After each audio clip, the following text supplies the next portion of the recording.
So guys, अगर आप लोग एथिकल हैकिंग सीख रहे हैं तो ये वीडियो आपके लिए बहुत ही हेल्पफुल होने वाला है।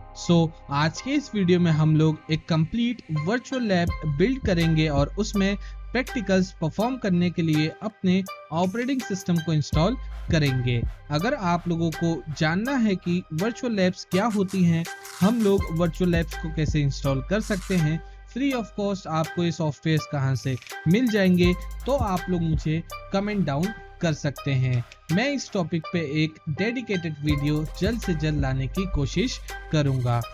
गाइस, अभी तक जिस किसी भी व्यूअर ने अपने इस YouTube चैनल को सब्सक्राइब नहीं किया है, वो प्लीज जल्दी से जाकर के इसे सब्सक्राइब कर लीजिए, क्योंकि हम लोग साइबर सिक्योरिटी और एथिकल हैकिंग से रिलेटेड काफी सारे वीडियोस लेकर के आते रहते हैं। हम लोग बिना टाइम गवाए आज के इस वीडियो को स्टार्ट कर लेते हैं। Hey there guys, this is Prashant, आप देख रहे हैं आप सभी का YouTube channel I am Prishu Labs. चलिए स्टार्ट करते हैं।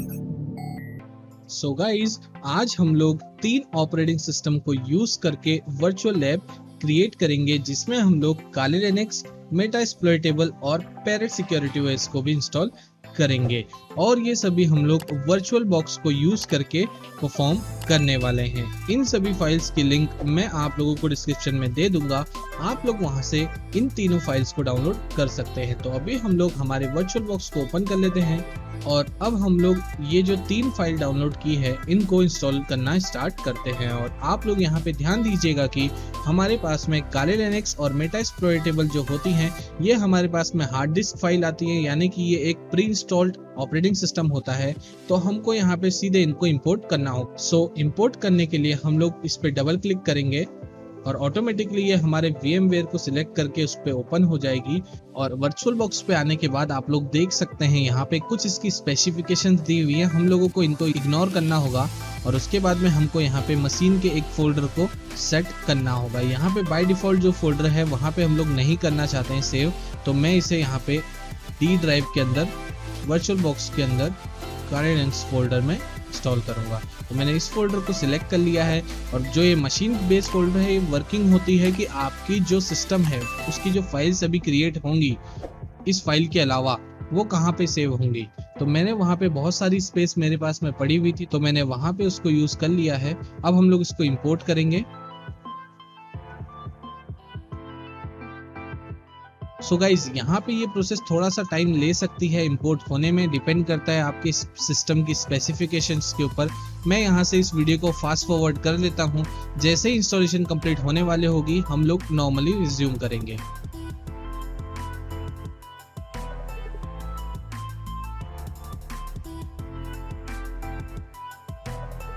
गाइज, यहाँ पे हमारी इंपोर्टिंग अब कंप्लीट होने वाली है। जैसे ये इंपोर्टिंग कंप्लीट होती है हम लोगों को इस पे कुछ सेटिंग्स करनी होंगी। यहाँ पे अब ये इंपोर्ट हो चुकी है।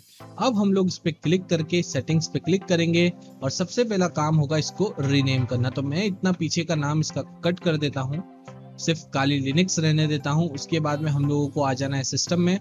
सिस्टम पे आने के बाद में आपको 2 चीजें सेट करनी होंगी, एक तो रैम जो कि बेस मेमोरी है, प्रोसेसर यहाँ पे आपको सेट करने होंगे। तो सबसे पहले हम लोग इसको 5 प्रोसेसर अलॉट कर देते हैं और फिर हम लोग रैम अलॉट करेंगे इसको अप्रोक्सीमेटली 5 गिग्स के अंदर।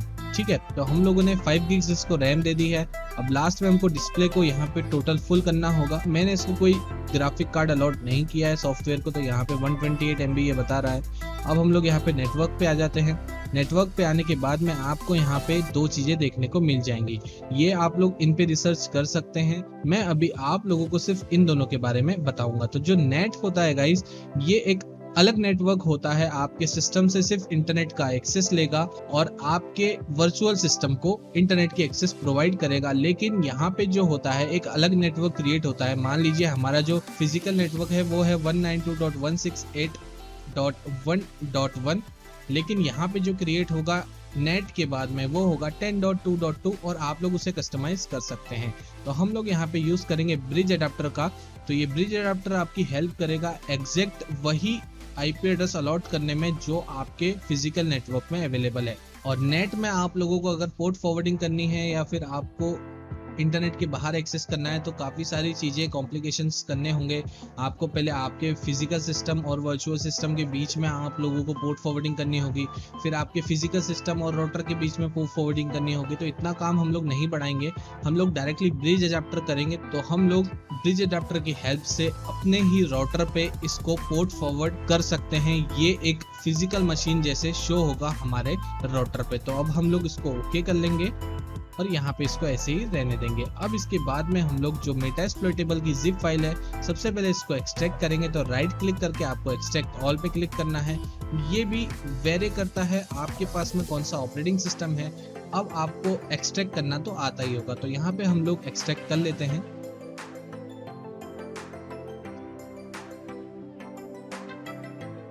सो गाइज, ये जो फाइल थी अब एक्सट्रैक्ट हो चुकी है, लेकिन इसकी जो इंस्टॉलेशन है वो बिल्कुल ही अलग होने वाली है काली लिनक्स की इंस्टॉलेशन से। आप लोग अगर इस फोल्डर के अंदर आएंगे तो आपको यहाँ पे 1 2 3 4 5 फाइल्स देखने को मिलेंगी, जिसके अंदर हमारी जो मेन फाइल है वो है .vmdk, जो कि अप्रोक्सीमेटली 1.8 GB की है। तो यहाँ पे अगर हम लोग अब अपने वर्चुअल मशीन को ओपन करेंगे तो ये फाइल डायरेक्टली हम लोग इंपोर्ट नहीं कर पाएंगे। तो उसके लिए आप लोगों को आना होगा टूल पे, यहाँ पे न्यू एक क्रिएट करना होगा सिस्टम, और सबसे पहले हम लोग बेस फोल्डर को चेंज करेंगे। तो उसके लिए मैं यहाँ पे जो मैंने लास्ट वाले में असाइन किया था वहीं पे आने के बाद में मेटास्प्लोइटेबल के अंदर इसको रख दूंगा, और यहाँ पे आप लोग इसको लिनक्स करके Ubuntu 64 बिट करके नाम दे दीजिए। तो मैं यहाँ पे दे रहा हूँ हैकेबल लिनक्स। ठीक है, आप लोग मेटास्प्लोइटेबल आप अपने हिसाब से कर सकते हैं, क्योंकि ये एक हैकेबल लिनक्स है, इसमें बहुत सारी वल्नरेबिलिटीज हैं जिसपे आप लोग प्रैक्टिस कर सकते हैं। तो मैं यहाँ पे इसको हैकेबल लिनक्स का नाम दे रहा हूँ। और अब आप लोगों को यहाँ पे इसको एक मेमोरी साइज अलॉट करनी होगी। इस पे कोई GUI नहीं है, ये सिर्फ CLI बेस्ड ऑपरेटिंग सिस्टम है, तो इसके लिए 4 GB बहुत है। तो हम लोग थोड़ी सी एक्सटेंड करके दैट्स इट, यहाँ पे 4 GB हो जाएगी। अब जो मेन पार्ट है आप लोग ध्यान से देखिएगा, आपको यहाँ पे क्रिएट बाय डिफॉल्ट मिलेगा या जो भी डिफॉल्ट मिले, आप लोगों को सिंपली यूज एन एग्जिस्टिंग वाले पे क्लिक करना होगा। यहाँ पे क्लिक करने के बाद में एक येलो आइकन आपको दिखने लग जाएगा, तो आप लोग वहां पे क्लिक करेंगे और उसके बाद में आप लोगों को यहाँ पे इस ऐड वाले ऑप्शन पे क्लिक करना होगा। बेसिकली इसका वर्क क्या है, जो हमारे पास में यहाँ पे एक हार्ड ड्राइव फाइल है, ये इसको इंपोर्ट कर लेगा और डायरेक्टली इस पे अटैच कर देगा। तो हम लोग यहाँ पे ऐड करेंगे, हमारी फाइल लोकेट करेंगे। हमने F फोल्डर के अंदर लैब्स वाले फोल्डर में मेटास्प्लोइटेबल के अंदर ये हमारी VMDK फाइल थी, आप लोग इसकी साइज भी देख सकते हैं। अब हम लोग इस पर डबल क्लिक करेंगे, आप लोग देख लीजिए अप्रोक्सीमेटली 1.8 GB मैंने बोला था, सेम है। हम लोग इसको चूज कर लेते हैं। दैट्स इट, ये मशीन भी अब हमारी रेडी हो चुकी है। हम लोग इसको क्रिएट कर देंगे। अब सेटिंग पे आएंगे, सेटिंग्स में आने के बाद में आप लोगों को यहाँ पे जितनी इसको रिसोर्सेज देना है आप लोग दे सकते हैं। मैं मेरे हिसाब से कर लेता हूँ, नेटवर्क को भी मैं ब्रिज कर लेता हूँ, और बस हम लोगों को अब यहाँ पे कोई भी अदर चेंजेस नहीं करने हैं। तो अब हम लोग इसको भी ओके कर लेते हैं। अब जो हमारी लास्ट थिंग है गाइस, वहाँ पे है हम लोगों को पैरेट सिक्योरिटी OS को इंस्टॉल करना होगा। तो उसके लिए हम लोग डायरेक्टली यहाँ पे आएंगे, टूल्स में आने के बाद में न्यू करेंगे, और सबसे पहले हम लोग Ubuntu 64 बिट ले लेंगे लिनक्स करके, और यहाँ पे नाम देंगे पैरेट OS, फिर लिनक्स Ubuntu 64 बिट। इसका बेस फोल्डर हम लोग चेंज कर लेते हैं, अदर्स में आके डी ड्राइव के अंदर, वर्चुअल के अंदर, पैरेट के अंदर। अब हम लोग इसको सिलेक्ट कर लेंगे और क्रिएट कर देंगे। अब आप लोग यहाँ पे कंफ्यूज हो जाएंगे कि यहाँ पे एक्चुअल में करना क्या है, तो मैं आपको पहले समझा लेता हूँ। यहाँ पे आप लोग रिसर्च कर सकते हैं कि आप लोगों की रिक्वायरमेंट के हिसाब से कौन सी डिस्क इमेज अच्छी है। तो मैं यहाँ पे VDI का ही यूज करता हूँ, वर्चुअल बॉक्स डिस्क इमेज, ये डिफॉल्ट आती है, तो इसी को यूज करूंगा। अब जो आपको समझने की बात है वो ये है, और ये दोनों चीजें हैं। तो यहाँ पे मैं सबसे पहले इसको 30 GB के अप्रोक्स अलॉट कर दूंगा। ठीक है, 30 GB के अप्रोक्स मैंने अलॉट किया है। अब आपको यहाँ पे अगर इसको फिक्स रखना है, यानी कि आप अगर चाह रहे हैं कि 10 GB ही हो, मेरे पास में स्पेस कम है, लेकिन 10 GB ही कंजप्शन हो मेरे इस ऑपरेटिंग सिस्टम का, तो आप लोग फिक्स करके 10 GB सिलेक्ट करके या 30 GB जो भी आपको फिक्स रखना है वो कर सकते हैं। अगर आप लोग फिक्स करके नेक्स्ट या क्रिएट कर देते हैं तो यहाँ पे इन फ्यूचर आप लोग कभी भी इसको एक्सटेंड नहीं कर पाएंगे इसकी हार्ड डिस्क फाइल को। अगर आप लोग यहाँ पे डायनेमिकली अलॉटेड रखते हैं तो ये ऑटोमेटिकली जैसे जैसे इसके यूजेस बढ़ते जाएंगे ये ऑटोमेटिकली एक्सटेंड होती जाएगी। अगर हमने 30 GB करा है तो अगर हम लोग इसमें 32 GB डेटा रखते हैं तो 32 का 32 GB डेटा इसके अंदर आराम से आ जाएगा। तो अभी हम लोग इसको क्रिएट कर लेंगे। सो यहाँ पे ये तीनों चीजें अब कंप्लीटली एक्टिव हो चुकी हैं। लास्ट में हमको सेटिंग करनी होगी पैरेट में, तो इसके हम सेटिंग में जाएंगे। सिस्टम में आने के बाद में इसको थोड़ा सा 6 प्रोसेसर्स देंगे। रैम हम लोग इसको अप्रोक्सीमेटली दे देते हैं 8 गिग्स और नेटवर्क पे हम लोगों को इसको ब्रिज करना होगा। अब जो एक और चीज इसमें एक्स्ट्रा है वो है स्टोरेज में आने के बाद में एक कंट्रोलर आईडी, मतलब जो डिस्क इमेज है बूटेबल ISO फाइल वो चूज करनी होगी। तो हम लोग यहाँ पे क्लिक करके इस ड्राइव आइकन पे क्लिक करके चूज करेंगे डिस्क फाइल को, और आप लोग देख सकते हैं F के अंदर लैब्स वाले फोल्डर में यहाँ पे ये फाइल पड़ी हुई है। हम लोग इसको ओके कर लेंगे। अब इसकी इंस्टॉलेशन स्टार्ट करेंगे। अभी तक ये इंस्टॉल नहीं हुई थी, अब हमको इंस्टॉल करना होगा।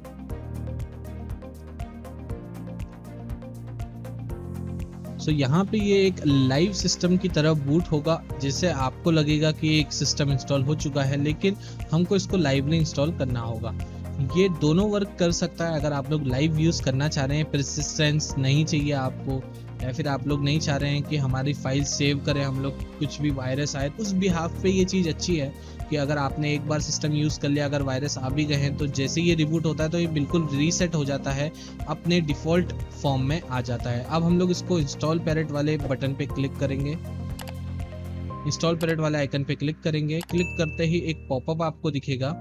यहाँ पे आपको अपनी लैंग्वेज सिलेक्ट कर लेनी है, तो मैं यहाँ पे अमेरिकन इंग्लिश ही रहने दूंगा। अब हम लोग नेक्स्ट करेंगे। नेक्स्ट करने के बाद में आप लोगों को यहाँ पे अपनी प्लेस चूज करनी है। हम लोग इंडिया से हैं तो मैं यहाँ पे इंडिया, कोलकाता इसने ले लिया है। ये बेसिकली टाइम जोन होता है। अब हम लोग इसको नेक्स्ट कर लेंगे। यहाँ पे ये अब हमसे कीबोर्ड के लेआउट की बात कर रहा है, तो हम लोग डिफॉल्ट छोड़ के इंग्लिश इंडिया विथ रूपी कर लेंगे। ये जो हमारा एग्जैक्ट लेआउट है। अब हम लोग नेक्स्ट करेंगे और यहाँ पे आपको दो चीजें देखने को मिल गई हैं। अगर आप लोग एक प्रो हैं इस फील्ड में, आपको मैनुअल पार्टीशनिंग ये सारी चीजें आती हैं, हालांकि मुझे भी आती है, लेकिन जो इंटर्न्स हैं, जो अभी सिर्फ इसमें एंटर हुए हैं, उन लोगों के लिए ये थोड़ा सी कॉम्प्लिकेशन होगी। यहाँ पे आपको swap partition, boot partition, ext4 ये समझने होंगे, पार्टीशन समझने होंगे, जिसमें अभी काफी टाइम है। वो चीजें आप लोग आगे सीख सकते हैं, उसके बाद आप लोग मैनुअली कर सकते हैं। अब हम लोग इसको इरेज डिस्क वाले को चूज करके नेक्स्ट कर देंगे और यहाँ पे एक नाम सिलेक्ट करना होगा। लॉगिन के लिए हम लोग नाम ले लेते हैं, इसको एज इट इज रहने देंगे और यहाँ पे भी पासवर्ड एंटर कर लेते हैं। That's it. अब जो है हमारी इंस्टॉलेशन स्टार्ट होगी, तो हम लोग इसको नेक्स्ट करके इंस्टॉल कर लेंगे। सो गाइज, यहाँ पे ये जो प्रोसेस है ये काफ़ी टाइम लेने वाली है, क्योंकि एक पूरा सिस्टम इंस्टॉल होगा। हालांकि ये फिजिकल हार्डवेयर के बदले थोड़ा सा कम टाइम लेगी, क्योंकि ये एक वर्चुअली इंस्टॉल हो रही है और यहाँ पे जो है स्पीड आपको डेफिनेटली फास्ट ही मिलती है हार्डवेयर के मुकाबले। तो इस पे हम लोग थोड़ा सा वेट कर लेते हैं। जैसे कि इंस्टॉल होती है हम लोग इस वीडियो को नॉर्मली रिज्यूम करेंगे। तो मैं यहाँ पे वीडियो को फास्ट फॉरवर्ड कर रहा हूँ।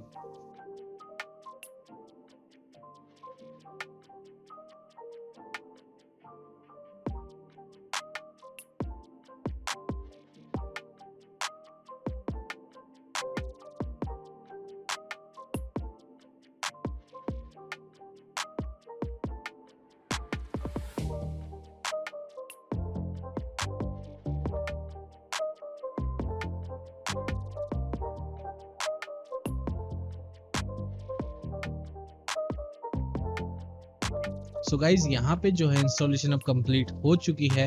थोड़ी ही देर में हम लोगों को इस सिस्टम को रिबूट करना होगा और वहाँ पे आप लोगों को एक चीज़ ध्यान रखनी होगी कि जो हमने इमेज फाइल इसके अंदर अभी इंसर्ट करी थी उसको हम लोगों को रिमूव करना होगा। अदरवाइज ये अगेन एंड अगेन आप लोगों को सिर्फ इंस्टॉलेशन ही शो करेगी। तो यहाँ पे हम लोग थोड़ा सा और वेट कर लेते हैं। सो गाइज यहाँ पे इसकी इंस्टॉलेशन कंप्लीट हो चुकी है। अब हम लोग इसको रीस्टार्ट नाउ पे चेक करके डन कर देंगे। डन करते ही हम लोगों को यहाँ पे डिवाइसेस वाली मेन्यू पे आना है और यहाँ पे आने के बाद में ऑप्टिकल ड्राइव्स में आकर के इस फाइल को रिमूव कर देना है। रिमूव करने के बाद में हम लोग एक बार यहाँ पे इसको पावर ऑफ करेंगे, फिर एक और बार स्टार्ट कर देंगे और इन दोनों को भी हम लोगों को अब स्टार्ट करना होगा। सो ये सबसे पहले हमारा पैरेट लॉन्च हुआ है और यहाँ पे एक लास्ट में जो बची हुई है काली लिनक्स उसको ओपन कर लेते हैं। हमारे तीनों ऑपरेटिंग सिस्टम यहाँ पे ओपन हो चुके हैं। अब हम लोगों को थोड़ा सा वेट करना होगा, तो जिसके लिए मैं यहाँ पे इस मेटास्प्लोइटेबल को यहाँ पे रख लेता हूँ और काली लिनक्स को मैं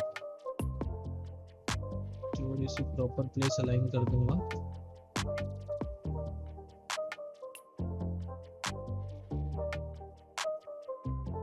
सो गाइज यहाँ पे मैंने आप लोगों को बताया था कि हमारे पास में ये दो जो सिस्टम है हैकेबल लिनक्स और काली लिनक्स, ये दोनों प्री इंस्टॉल्ड इमेज हैं, तो इनके यूजर नेम और पासवर्ड हम लोगों ने सेट नहीं किए थे।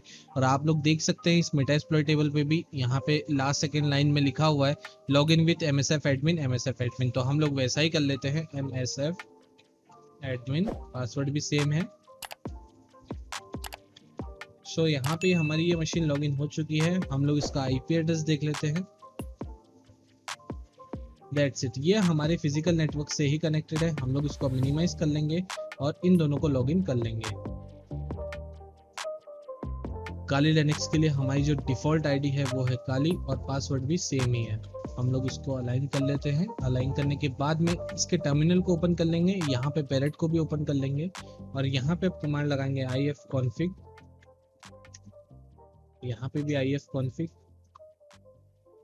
सो गाइज यहाँ पे आप लोग देख सकते हैं इसका है 23, इसका है 25 और हमारी मेटास्प्लोइटेबल का था 24। ठीक है, तो 23, 25 और 24। तो यहाँ पे अब हम लोग क्या करेंगे, nmap से हमारे इस नेटवर्क को मतलब इस गेटवे को पूरा मैप करेंगे। तो जिसके लिए हम लोग कमांड लगाएंगे यहाँ पे nmap 192.168.1.1/24। ये क्या करेगा, हमारे इस गेटवे से कनेक्टेड जितने भी डिवाइसेस हैं, अब वो हमारे राउटर्स ही क्यों ना हो, उनको भी ये स्कैन करके हमको बता देगा, उनकी सर्विसेज, उस पे ओपन पोर्ट्स, ये सारी जानकारी हम लोगों को दे देगा। तो हम लोग एक और कमांड यहाँ पे लगा लेते हैं। सबसे पहले सिर्फ ऑपरेटिंग सिस्टम डिटेक्ट करवाते हैं। सो ये हमसे रूट एक्सेस मांग रहा है, तो हम लोग कमांड लगाएंगे sudo su, पासवर्ड डाल लेंगे हमारे पैरेट का। That's it. अब हम लोग कमांड लगाएंगे nmap -o 192.168.1.1/24। सो जितने भी मशीन्स अवेलेबल होंगी ये उन सभी का ऑपरेटिंग सिस्टम हम लोगों को डिटेक्ट करके दे देगा। साथ में हम लोग इनके पोर्ट्स और सर्विसेज का भी पता लगाएंगे। यहाँ पे भी हम लोग सेम कमांड लगा लेते हैं sudo su काली और यहाँ पे nmap -o 192.168.1.1/24 और एंटर प्रेस कर देंगे। तो यहाँ पे अब आप लोग देख सकते हैं इसने जितने भी होस्ट यहाँ पे डिटेक्ट किए थे, हम लोग स्टार्टिंग से देखते हैं। ये हमने कमांड लगाई, इसने nmap को स्टार्ट किया और यहाँ पे आप लोग देख सकते हैं इस IP एड्रेस, मतलब ये जो हमारा राउटर था उस पे हम लोगों को जितने पोर्ट्स ओपन हैं वो सारी चीज़ें यहाँ पे शो कर दी हैं। ऑपरेटिंग सिस्टम इस पे लिनक्स रन हो रहा है, ये भी हमको बता दिया है। ठीक है, तो यहाँ पे लिनक्स यूज़ हो रहा है हमारे राउटर पे, ये भी हमारा राउटर ही है, तो इस पे देख लेते हैं हम लोग। यहाँ पे भी लिनक्स का ही यूज़ हो रहा है। अब हम लोग नीचे आ जाते हैं। नीचे आने के बाद में आप लोग देख सकते हैं ये 1.5 है, ये भी एक सिस्टम है लेकिन इस पे ना कोई पोर्ट है और ना कुछ है। तो ये हमारा एक गेटवे है, ये एक अलग चीज है। मैं इस पे कभी डेडिकेटेड वीडियो आप लोगों के लिए बता दूंगा। तो इसको डिटेक्ट नहीं कर पाएगा क्योंकि इसमें फायरवॉल है और ये उसको ब्लॉक भी करता है। ठीक है, तो मैं इस पे एक डेडिकेटेड वीडियो बना दूंगा। हम लोग इसको अभी स्किप करते हैं और यहाँ पे आप लोग देख सकते हैं 1.6 जो है इसको हम लोग देख लेते हैं। तो यहाँ पे हमारे पास में ये एक कंप्यूटर है। ठीक है, ये हमारा एक कंप्यूटर है और जिसके अंदर हमारे जितने भी पोर्ट्स ओपन है आप लोग देख सकते हैं 1043 और 1042, ये दोनों पोर्ट्स ओपन है। ये हमारा आसूस का कंप्यूटर है, आप लोग देख सकते हैं। यहाँ पे विंडोज सर्वर 2008 बेटा जितनी भी चीजें हैं इसने हम लोगों को बता दी हैं।